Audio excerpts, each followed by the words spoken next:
Alright, so I've swapped out. I took the one that was bad and put it over here. So that means if I pull this out and there's no effect to the engine, that means it's the coil that's bad. So let's turn the engine on.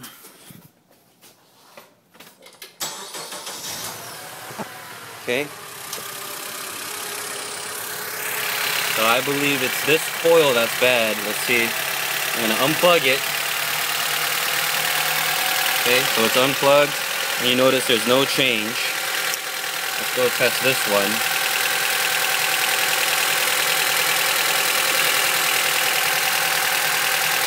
Okay, you notice it dips.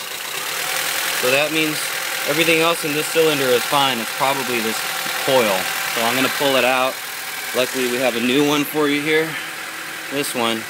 We'll stick the new one in and see how it does.